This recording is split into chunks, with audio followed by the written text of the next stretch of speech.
Welcome to the Value Maker podcast. My name is Ryan Purvis. I'm your host, supported by Heather Bicknell, as we meet with the people that make the digital workspace work. It's about the technology, it's about improving people's work experience and finding the return on value.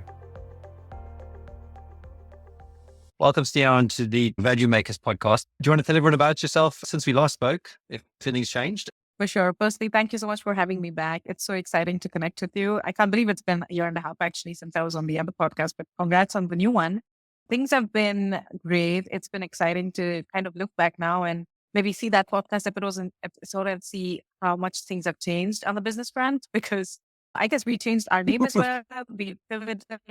So things have been exciting at Geeks and Experts, and I'm excited to, dig deeper into how we pivoted in the world of PR and working with startups. So we'll dive into that a little bit more. Great. So I'm actually trying to dig around here and see when we did yours. There you go. I found it. So yeah, you weren't called Geeks and Experts. No, you were Geeks and Experts then, and now you've changed the name. And our episode was January 23rd, 2024. So it actually wasn't that long ago.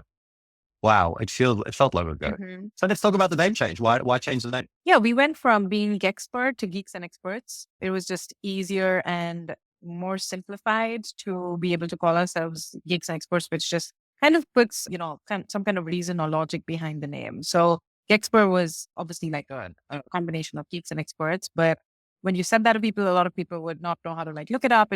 There wasn't any, kind of retention of what it means. But this way, when we say Geeks and Experts, because we're talking about PR experts or PR specialists, it was just easier, from so many standpoints, from memory point of view, from understanding point of view. You kind of know what you're looking for or what you're expecting to see when you type geeksandexperts.com. Whereas with Gexpert, you probably don't know what you're going to see, when you actually look for that on Google. So yeah, that was just a very simple change. Yeah, it's funny you say that, because when we obviously changed the name of the podcast from Digital Workspace Works to Value Makers. And one of the reasons is because Digital Workspace Works is quite a mouthful. So I used to always call it DWW, but that's not what for the same reasons. You won't Google, you won't look for it. And as much as Geeks and Experts is more words, it's actually less syllables. So it's easy to say and remember. And as you say, someone will search they may not search for geek, but they'll definitely search for expert. Mm-hmm. So I can understand why you changed it. And it reminds me of a piece in a TV show I watched the other day, where they said the GSW, gunshot wound, GSW's actually got more syllables to say than gunshot wound. Yeah. So that's an interesting point. I didn't realize that. Yeah. What about Value Makers? How did that name come about? Well, a couple of reasons. So one, I have Value as the business, the advisory works that I do. And we built a product called Value Workspace. And then we always had Digital Workspace Works as this outside brand. It didn't really fit with the other things we were doing.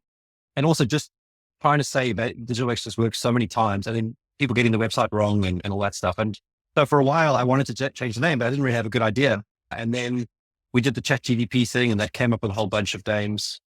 And I always wanted to keep value in, because I wanted to, it's about the value you provide as the guest. What do you do to help your customers? What's your value?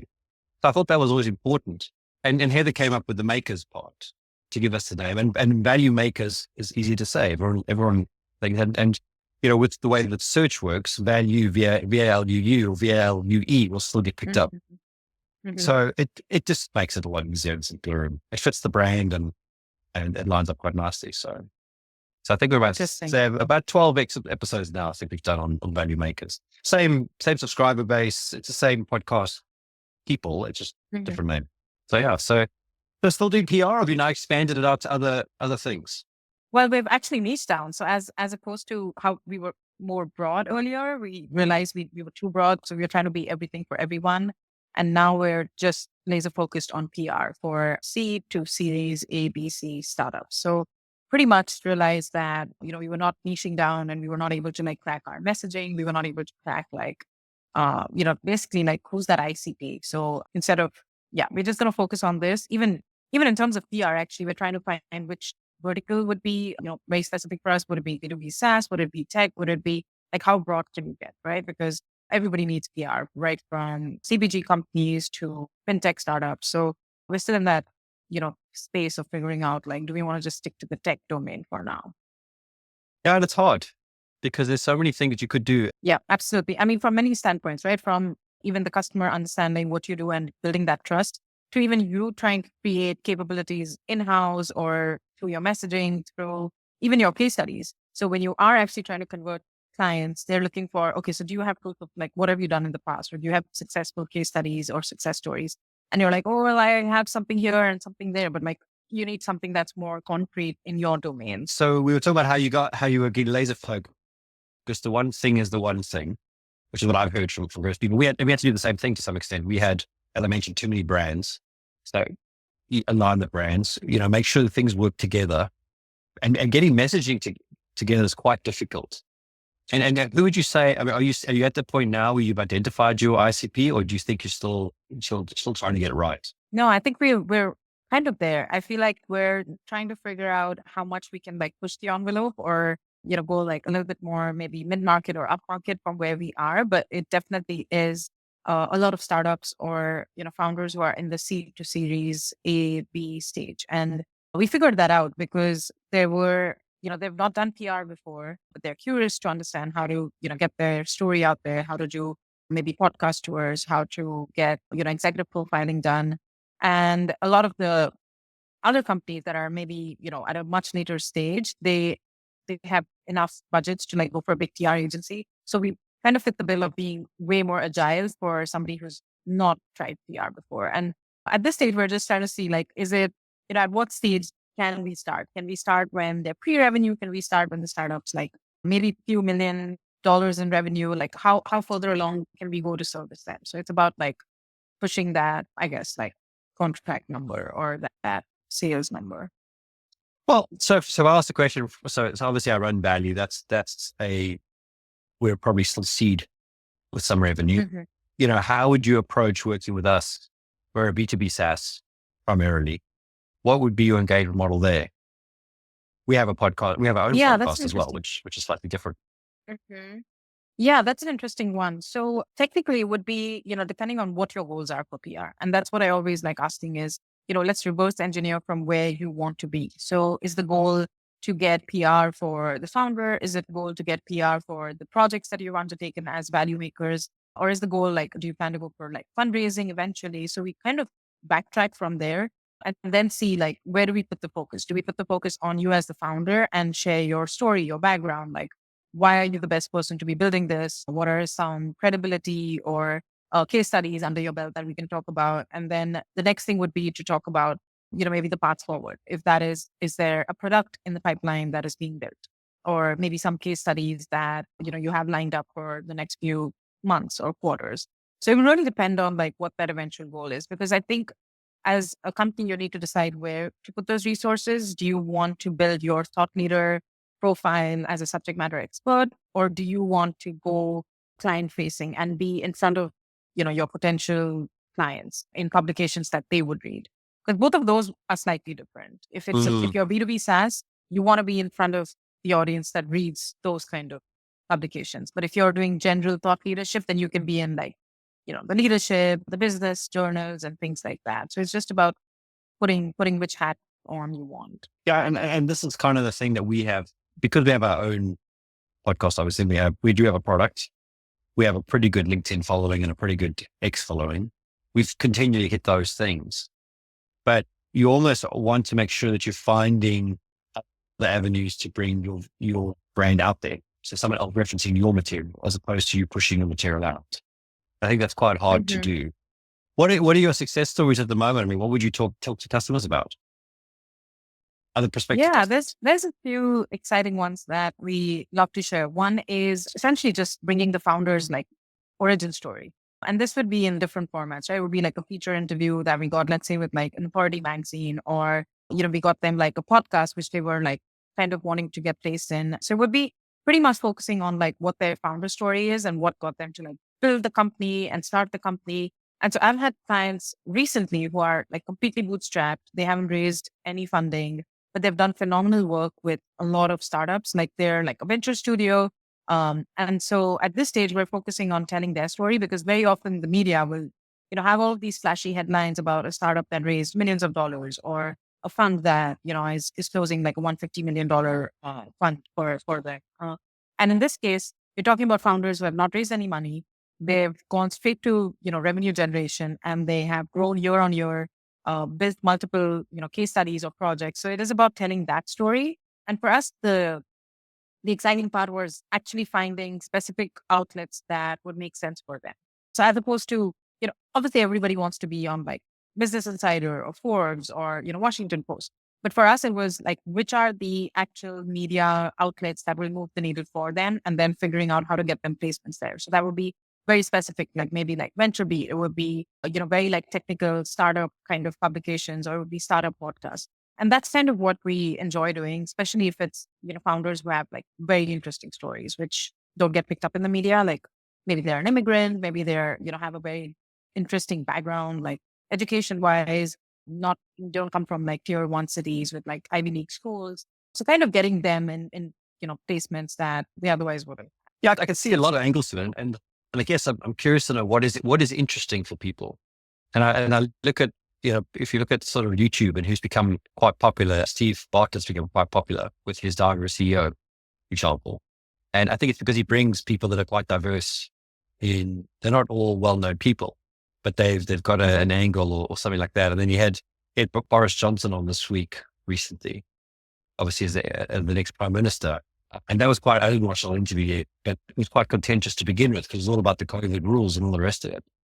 And the first couple of minutes of what I watched was Boris trying to explain his childhood being quite tough, almost to justify his decisions later on in life. And I think the reason why I bring it up is that I think people all have their stories and it's all quite interesting, but how you weave that story together to go and sell your service or your product or your PR is the magic that you guys will probably bring. Exactly. No, I love that question because I feel like there's so much that you can do and test out when you want to share this story. So I would put like probably authenticity or relatability at the top of it. So just because you mentioned, someone's childhood story or like Boris Johnson's like upbringing and how challenging that was, I feel like that is what makes somebody relatable or more human. And so whenever we work with our clients on like an onboarding or a kickoff workshop, the first thing to do is just understand like a lot of the background. Like, why did you start this? Like, what are some of the challenges? Because I feel like that kind of vulnerability is what makes people human. And, you kind of become somebody who's, relatable, somebody else, maybe who's one or two steps before you can actually look up to and feel like, hey, he's been through that journey or that process. And that's just something that clicks. The other thing that I would say, what people love, and in terms of talking about even journalists or even listeners, is I think we love trends, we love data, we love, hearing about like a spiky point of view or something controversial or something different. So I would definitely say, like, since you have a lot of data from all the interviews you've done or any projects you've worked on from Value, like, I feel like there's tons you can talk about, like in terms of predictions for, what is the future of AI going to look like, or how is AI going to get integrated into SaaS, and what kind of trends you're seeing in the industry as somebody who's been like a seasoned entrepreneur in that space. So I feel like those are elements that people loved because it's easier to remember, right? It's something that sticks to your mind when you're either a number or a trend that you can take home. Yeah, and I guess that's the thing is how do you package up that stuff? How do you articulate it and put it out into the market and do it in such a way that you're not, as the founder, if you're picking the founder as the center of it, how do you make it not come across as boastful and egotistical and all those things? It's like I remember someone telling me the best way to give someone a compliment without giving them a compliment is to tell somebody else how great they are, or that person does this thing really well, but in a way that they overhear it, but they don't actually, you're not telling them, if you know what I mean? And it's kind of the same thing. You almost want to have two parties talking about how great your product is or how great your service is, but you're just aware that they've discussed it. You're not actually party to the conversation per se. Yeah, I think what you've summarized right now is exactly what we call earned media. And that is pretty much the focus, right? It is about how do you get somebody to write positively about you or to write something interesting that you're doing without sounding boastful. So paid advertising would be, value makers going out and saying, we're the best, like, B2B SaaS partners you can ever have. And earned media would be, a local publication or a tech publication talking about like, Value Makers is the number one or the top 5 growing companies in the UK in the B2B SaaS space. And that's exactly what you want to be doing. So I think the first point to take away from here is how can you add value to, that journalist or that podcast or that outlet that you want talking about you? Is there something interesting that you can share with them? Is there, a survey or an internal report that you can create that you can, send across to them and share that this is a report that we generated. These are some, insights or takeaways, and kind of add value to them. Because I think as a podcast host, you realize or you understand like how other podcast hosts are also always looking for like content ideas. They're always looking for like, new guests to get on board. And so I think that would make you also a great guest for other podcasts because you know how to like, lead the conversation or kind of interact on the show. And I think value adding is probably the best way to do any of that. So yeah, I would just sum it up with like reports, surveys, data, insights that you can share with them. So with that kind of thing in mind, I mean, your engagement with the customer, you obviously have different types of engagement, different phases. But what's your like first 90 days versus the next 90 days versus, probably a check-in in 180 days thereafter? I mean, how do you guys work with your clients and check and measure things? I mean, how do you determine value? I love that question because very often a founder that comes to us or a business owner that comes to us has not done any PR before. And so this is their first engagement. And obviously there is a little bit of, kind of trust that has to be built about like, how are we going to get these placements? Because we live in a wild world. There's so much happening right now that even if a journalist tells you that I'm interested in the story and I cover it, it's so the way we like to work is we, obviously like overshoot. We like, pitch in multiple formats. So one would be like directly, reaching out to the journalist with an interesting storyline, with something that, add value to the kind of beats that they cover. The other one would be being as useful and as a resource for them. So there are tools, there are, communities, there are a lot of like networks out there that, help us connect with the journalist when the journalist is actually looking for an expert in a specific domain.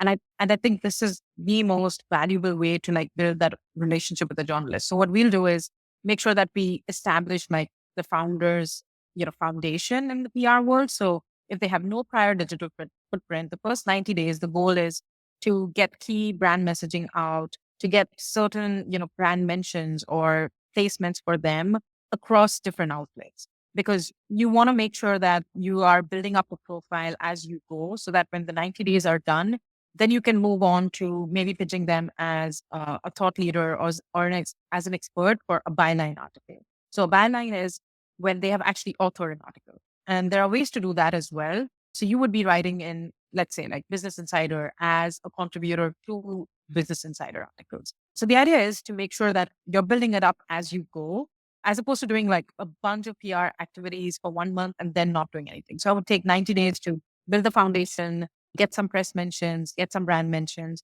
take the other 90 days to then focus specifically on the founder, on, getting thought leadership placements.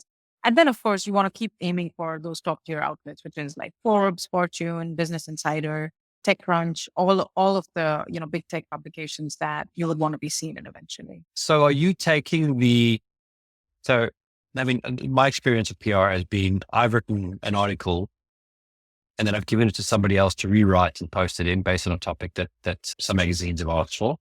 Or I've been interviewed by a copywriter to write an article based on my thoughts on that topic. Is that what you're talking about there? Yep, that's pretty much it. Okay. So you guys are doing that as part of your service, or is that? Yeah, it all comes under the PR umbrella. So yes, we do that as well. So what if someone's never done PR before with someone like yourself? What are you explaining to them? How do you start them on the journey so they understand the value proposition? That's a tricky and interesting one. So I think it starts with understanding why they want to do PR. Because sometimes you've had to turn down a client because, for them, they just want to be on the front cover of XYZ magazine. And that's something that I cannot promise or guarantee, like if they've never done any PR before. So first is understanding why they want to do it. And the second one is just kind of, I guess, level setting and expectation setting, in terms of understanding that what we do is earned media. It's organic. None of the journalists have been paid, or these are not publications that we pay to get a feature. So I think that expectation or understanding is something that we do with all of our clients, like mostly if they've not done any PR before. If they have, they understand how that works. But if they haven't done any of it before, we try to understand if they're looking for organic and earned media, or are they looking for more, kind of paid media or social media management. So I think that would definitely be one. The second one would be making them understand like how timelines work. So let's say you've pitched to a journalist today and the journalist is engaging with you, they might not come back to you for like 3 weeks, maybe 3 months. So sometimes that timeline is something to keep in mind, because you can't start pitching and expect to see results like within a week or within 2 weeks. So I think those would be two things, like just KPIs, and then, just how exactly what earned media means. Those would be things that I do upfront on any, first call with the client. So I wonder what your opinion is on, I get a lot of these emails, as I'm sure a lot of people do, LinkedIn requests as well. If to spend like $1,000 or $1,500 to be on the front cover of the magazine, have the article, the full spread, the magazine you've never heard of, how do you, I mean, I've seen, there's plenty of them, and they use all the tactics, urgent, need your thing. How do you balance that in what you do? Because that obviously I think detracts away from what you do. Versus validating if there's actually real ones of those that are good ones. Because in some respects they're bypassing the PR agency if it's a valid magazine or a valid whatever you call the digital platform, versus the fake ones where they make you pay, and then they send you a copy of the books, but no one else has ever seen the article that was written about you. Yeah, those are red flags for me. I think that is, of course, if you really want, your face on the magazine and that front cover, like, sure, if you have budgets for it. I'm not saying that a lot of other podcasts or, publications now even request for like a paid appearance to be on a podcast, which I understand there are maybe like, hosting kind of production kind of services that require that money. But in something like this, I would flip it and see, whom are you actually paying? Are you paying to eventually get that feature directly to the publication, which, let's say it's an event where you're a panel speaker and, they've asked you to buy a ticket to come for it, or if they are paying for you to be there as a speaker. That engagement is different. But I would say if there's an agency in between that is promising you, that placement, that is what I would be considering a red flag. So it only boils down to like what kind of budgets you have and what kind of agency you want to work with.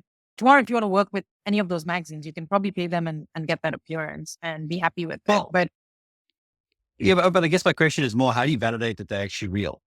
So you get all these magazines that come to you and say, spend this money. And I know we're kind of digging in on this, but how do you know that publication is real? I mean, you mentioned Business Insider. There's obviously a few that you'd want, like Forbes. These are real, well-known brands, et cetera, et cetera. If I think about your value proposition to some respects, you are going to line me up with the right quality of media outlet so that I can get my message and my brand let out to them. What these guys are doing, in my opinion, is they're creating a false economy of publicity. Because they're saying, oh, well, you can be on a magazine and you can get a certificate and you get your books printed out, because it's like this whole package. Yeah. And it's, it's like I said, $1,000, $1,500, whatever. And you spend that money, but you get no visibility out of it, except for where your ego getting stroked. And that's what I'm saying. Like your value proposition is to me to say, okay, Ryan, you've got value. It's going to go, we think we should put this in Business Insider because there's a topic there around benefits realization, program project management, digital transformation initiatives. We should really position you there. This is a great thing because Business Insider is like the go-to for this stuff. Yeah. But then I've got something called Top CIO, which is another magazine, which is fake. Your price might be $200. Their price might be $1,000. The value proposition is not clear in either one really, other than one is a known one and they're charging less, which is like, well, why are they charging less? And these guys are charging more. That could be the red flag. I guess what I'm trying to say that these guys are creating such a murky market. They're almost detracting away from the value proposition you would offer. That's what I was trying to get to. Yeah.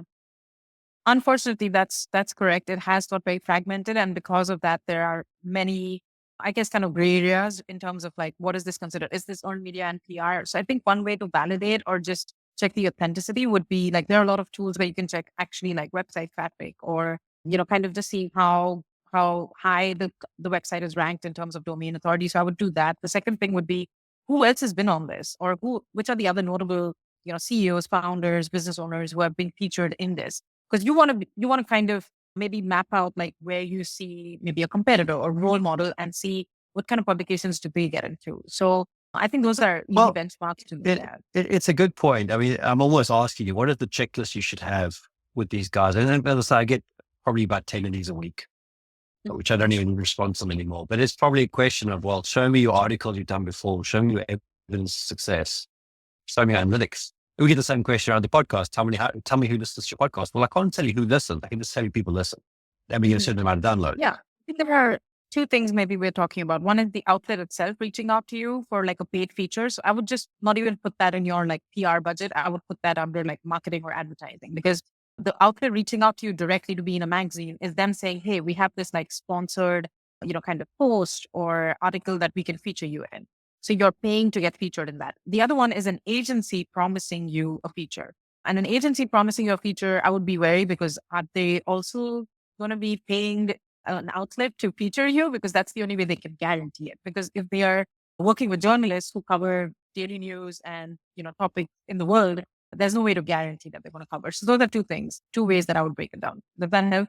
Yeah, it does. I think it's just a good thing to go through. And I mean, I don't think that it's like, anything we live in nowadays, you've just got to be aware, and you got to ask good questions. And if you're going to be spending amount of money, you should always be asking the question, why am I spending this money? And what's the return? Yeah. What's the ROI? Mm-hmm. Yeah. Well, yeah. And that's the thing. So we mentioned your sort of approach. I mean, how are you measuring the ROI for a customer with the work you're doing? Is it going to those outlets and asking them for the analytics around those pages and seeing how they resonated? Is it something like that, or is the other stuff? Yeah, there are definitely, ways we can do that. So if it was a press release, it would be like checking, how many media outlets picked it up, what were the kind of click-throughs that, the company got or the website got from that press release, and how many other outlets syndicated that news. In terms of which outlets to target, it would definitely be, seeing what is the authenticity or ranking of that outlet. Is it, high in domain authority? What kind of visits do they get on a monthly basis and things like that? And in terms of, I guess, other ROI, it would be, let's say it's a product that wants to be placed in like a gift guide. It would be, did we get them placed in those gift guides that actually move the needle and get them in front of their customers? So for each of these, I think it boils down to, again, what the goal is eventually. So let's say there's a startup that's raising funds and wants to get in front of investors. So we would target outlets that the investors probably read, the topics that, the startup covers. Is that in the media space? Is it entertainment? Is it fintech? And get placements in those outlets. So it is eventually depending on like what you want as a goal and why that matters to you.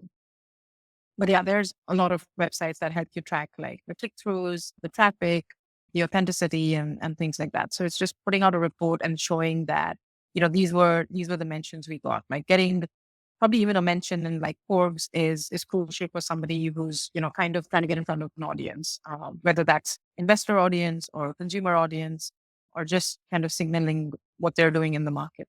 Yeah, it's a tough one because you are trying to make something that's intangible tangible, and you're trying to justify that, the whatever dollars you spent on doing this PR has equated to something. And ideally, what you want to get out of it, obviously, from a business point of view, is some sort of qualified lead, not just leads or visits to your website, but actual qualified leads. So it's the same reason you spend money on going to an event. If you go and spend 20 grand on going to an event, you need to get however many deals to pay for that 20 grand you spent. Whether they come from the event or not almost is immaterial. You just need to make sure that you're getting from one to the other a constant return. Yeah. I love that analogy actually, because it reminds me of very often, the PR goals that you have. Let's say that is to get into a certain publication. Oftentimes what clients end up doing, and I always remind them, because once you get a single placement, you want to max it out by repurposing it in as many formats as possible. And this is something that a lot of people tend to miss out on because they don't amplify the media once they get into it.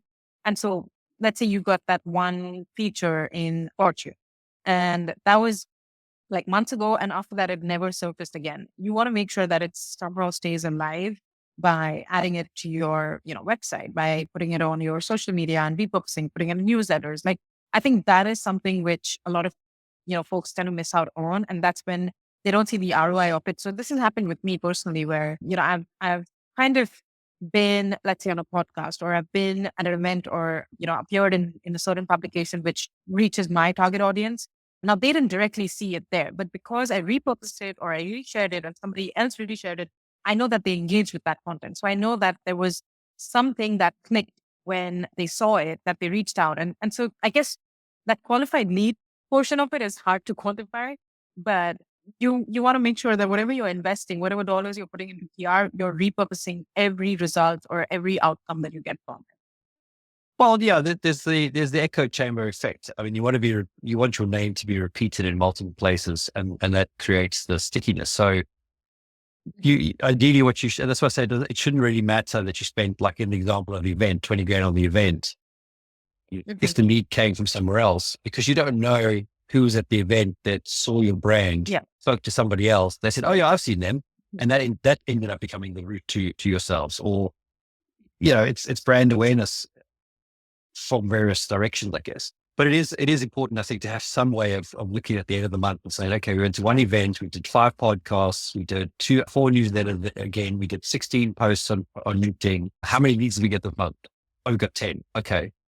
How many did we do last month? Oh, we got 3 last month. Did we go to an event? No, we didn't. Okay, well, maybe that was the difference. It's not necessarily a guarantee that that's the difference, but it could help. Or at least by going to the event and writing a blog about going to the event, you created traffic about, oh, these guys have got an opinion about this stuff, which other people who went to the event went and said, oh, actually, that was pretty cool. We went to the same event. We didn't think about that stuff. These guys must know something. No, that's a great way to put it, because I think what we're trying to say eventually is like, you want to be relevant. You just want to have continuous ways to stay relevant and top of mind for your leads. And this is just one of those other ones. Yeah, 100%. Oh, great. I'm pretty good there. Is there anything else you want to share? No, I think this was great. I think we chatted interesting things about PR. But if there's something that you think will, add value to your listeners, if there's some specific tactics or anything that I can chat about, I'll probably ask you about that. No, I think that quantification of a real opportunity versus a fake one is important. I think there's a lot of the fake ones going around. And I'd probably ask maybe, what are the top 3 things you would suggest to anybody starting out on this journey that they should do? And we can end off on that. Yeah, this is an exciting one. And I feel like PR is something that you always want to be doing, like a little bit of, like, even if you kind of don't have like the product ready, or, maybe you're still deciding your go-to-market, but building relationships with the journalists who cover the topics that you want to be seen in, or the outlets you want to be seen in, I think is a no-brainer. And this can easily be done like through LinkedIn, through Twitter. So one is building relationships with them. 2, staying active on, LinkedIn, Twitter, and building out your personal brand, of course, because I feel like the first things a journalist does when you pitch to them any product or story is go check you out on, see how active you are, what kind of content you've covered. So I would just, stay active, keep all your, contact information updated so that if they want to reach out to you and connect with you, that it's easy for them to do that. And the third thing would be checking out things like journal request, which is a hashtag very popularly used on Twitter. You'll see tons of journalists just writing about, hey, I'm looking for an expert. I'm looking for a mental health specialist, or I'm looking for an interior designer. Can somebody reach out to me? And I feel like one thing to remember is journalists are also on tight timelines. And so when you are one of the first people to respond to a request like that, they'll obviously like value that input. So requests, is that the hashtag? Yeah, it's hashtag journo. So JOURNO request. Yeah. And keep refreshing that, and you'll see tons of requests from journalists across outlets. There's so many accounts called journo request. Yeah, you can just hashtag and search for it. So I've grabbed that now, so I'm going to watch that now. That's a great tip. Yeah. There we go. Looking for a quick comment from a dietitian about the keto diet. Oh, I've learned something new today. That's brilliant. Yeah, I love this one. Because it's just you also kind of see what trends or what topics are being covered, on a regular basis. So you know how to maybe like tweak your pitch or how to add value to a journalist. Maybe if you're not the right source, maybe you can connect them to somebody, because at the end of the day, it's about adding value, right? And people like working to people. So yeah, that's what I would lead with. 100%. Great. What's the best way for people to get hold of you? The best way would be LinkedIn. And you can also write to me at Sneha@geeksandexperts.com. I'm happy to, chat, maybe just do a brainstorming session on getting started with PR, but definitely connect on LinkedIn. I would love that. Fantastic. We'll put those links in the show notes. Great chatting to you again, Sneha. Enjoy India or Mumbai. Awesome. And when are you back in New York? Thank you so much. Or you say? I will be end of month. Yeah. Okay. So you're going back for the winter. Yeah, exactly. Good stuff. Good to chat with you. Have a good weekend. Yeah, likewise. You too. Take care. Bye. Cheers, mate. Thank you for listening to our episode. I hope you enjoyed it. Please share it with your friends and colleagues. Help us grow our network. Please also check out our website at www.valuu.work and our product that's on there. It's something we worked really hard on and we hope to benefit you.